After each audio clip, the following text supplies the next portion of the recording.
Did you know if you keep saying you're too busy, you're not charging enough? The quickest way to burn yourself out and your team is being too busy. I've been there and I was on the verge of shutting down my agency. We were talking to the wrong clients, we were working long hours and barely making ends meet. Does this sound familiar?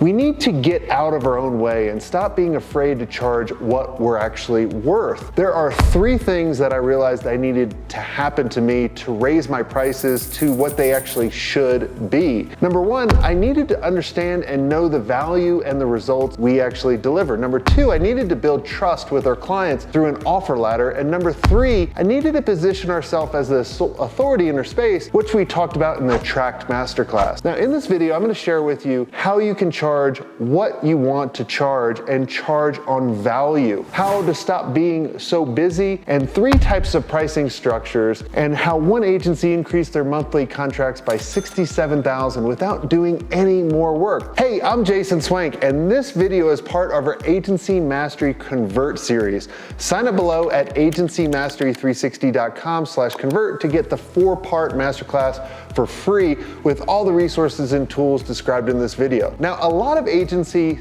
leaders believe low prices is a competitive advantage, but I'd argue that in most cases, it's your advantage to increase your pricing. After going through thousands of agencies' financials, I advise more than 90% of my clients to increase their prices. The suggestion alone makes the hair on the back of their neck stand up. It's scary, though the worry, what if I end up losing the pitch because our pricing is actually too high?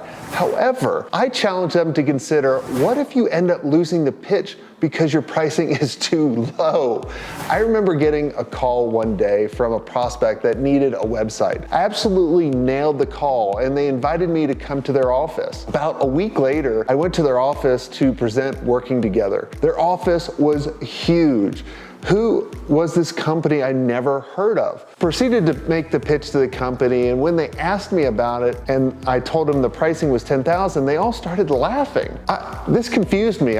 Was the price too high? Did I throw out a number that was laughable? Later I found out they loved my presentation. They wanted to work with us right up to the point where I said the actual price. Our price was too low and they were expecting to pay around $300,000 for the website. The company's name was Berkshire Hathaway. I lost the deal because our pricing was too low. So what should your pricing actually be? How should you come up with what you should charge that shows value, increases profit, and allows you to win actually more deals? I think a lot of people sort of figure out pricing and set it and forget it. However, when one element of your business has such an impact on the other parts of your business, it's definitely not something to be forgotten. Pricing evolves just as your business actually does. There are 3 types of pricing models that I see working for agencies. The first one is hourly based pricing. There has been a long debate on whether agencies should be charging hourly or not. Honestly, I'm not a fan. Hourly pricing is my absolute least favorite agency pricing model because the more efficient and effective you become at your job, the more money you actually lose. Now, I started out charging a flat rate for projects. Then I realized I lost money because I quoted it wrong. So then I naturally thought I should charge by the hour. This way, I would not lose any more money. Charging by the hour seems like a great option, but as you get smarter, you actually work less on the same type of projects. That translates into fewer billable, meaning you're saving your client money just for being better at your job. There is a time for hourly pricing though. When you're doing something that is new and it's hard to estimate the time it will take you, you should do hourly pricing. We did this when we had a complicated programming engagements. Let's break down the math. You estimate it will take 100 hours to complete a project at $50 an hour. You end up making $5,000 over that time and you get more efficient at the same type of project, and it only takes you 75 hours to complete the same project. If you're still charging $50 an hour, you actually end up losing $1,250. Charging by the hour actually penalizes you and your experience and cripples your billing potential. Not to mention the fact that hourly billing makes clients nervous because there's a variable of the unknown. Now, number 2 is value-based pricing. Value-based pricing is what's worth to your client and the amount you're wanting to actually charge them. Remember the story I just told you about losing the deal because I quoted 10K and they were expecting 300K? I like to use the story when rationalizing value-based pricing. A woman calls a refrigerator repairman to come to her house to fix her fridge. He's at the woman's house for like 5 minutes and tightens one screw and fixes the fridge. As he makes exit, the man hands the woman an invoice for $1,000. Puzzled, the woman asks, "Why are you charging me $1,000? You were only here for 5 minutes." He replies, "Well, it's $100 to tighten the screw and $900 of knowing which screw to turn, which took me 20 years to learn." Unfortunately, it is really hard to get a pulse on the perceived value. But what you need to do is gather as much information as possible from your clients so you can fully understand what they need, or rather what you think they need, and how you can actually help them. I can't tell you the amount of times meeting with someone where I asked them their budget and their budget was so much higher than I would have quoted. So we could have possibly lost out on that revenue or lost out on the deal altogether because we were actually too low. Now meet Chris. Chris came to me many years ago. He was under the million mark and he was working with tons of clients and making little money. Chris wanted to be an get to the 8-figure mark and be the leader in his space. Now he decided to laser focus on personal injury attorneys and only do SEO for them. He wanted to be the best and charge a premium price. Now we started looking into what would a personal injury attorney pay to be on the front page of actual Google.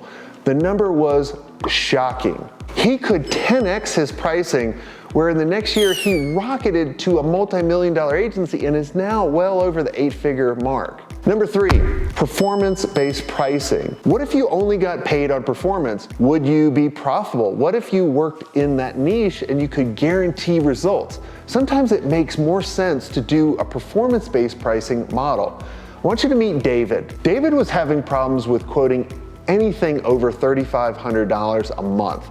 He never thought his agency was delivering anything worth over $3,500 a month and was on a race to the bottom. Now he kept focusing on what other agencies in his niche were charging, which led him to an internal struggle, over delivering and under promising. Does this sound familiar? After hearing countless stories of success from our agency members charging 10x, David finally got the courage to make a change. He knew he could make this one prospect tons of money. I mean, a lot of money. So he decided making it an easy decision for that prospect. David said, "Hey, I want a certain percentage of the revenue I generate for your company." That percentage turned into $1 million payday 6 months later. Talk about a huge turnaround. The thing you need to be cautious of when doing a performance model is this. You need to come up with a formula to pick the winners. If you generate this company X amount of business, can they scale as quick as you can send them business? What is the metric I can control? How are you going to verify their actual revenue? If their salespeople won't return their call, you need to change the performance to an agreed amount of leads and charge on leads. Now that we've talked about the 3 different pricing models, let's talk about getting your prices to what they actually should be. While I'm a big advocate of increasing your prices, it obviously needs to be done in the right way. You can't just double your pricing for your existing clients right away. If you start thinking of your financial goals, it's likely you're going to need to charge a higher rate. This is the part that terrifies my agency members. I get it, right? Meet Dean. Dean's been our agency mastery for a couple years. Dean's biggest problem was not being able to afford the right team, which made him really have to do everything, and he was getting really close to burning out. We challenged Dean to pick a pricing structure and raise his fees, so Dean doubled his fees. He started out with doubling his fees for the new clients coming in, and guess what? They were all saying yes. Shocker, right? Now, we needed to turn our focus on the existing clients. What he realized was his current clients were paying him 50% of what the new clients were actually paying. Now, the opportunity cost of working with the old clients was losing him actual money. Now, so we developed a plan to reach out to them and let them know that the pricing was going to double. Now, we expected to lose about 50% of the old clients, but the other 50% would actually make up the difference of the actual loss. Now, what happened was great. All his old clients said, okay, we're fine with the price increase, and some even asked, what took you so long, right? Like, amazing. This resulted in an extra $67,000 more a month. Almost $1 million increase with no additional work. Ultimately, your pricing structure and what you charge is up to you. When you consider your financial goals for the future, which method will actually get you there the quickest? Remember, it's not about top line revenue, but how you can maximize the profitability of your bottom line. So here's what you need to do now. Go to agencymastery360.com/convert so you can get access to all the resources in the masterclass and get access to all the other videos. And in the next one, I'm gonna break down how you can create the world's best sales team, where the owner is not selling anymore. Until next time, have a swank day.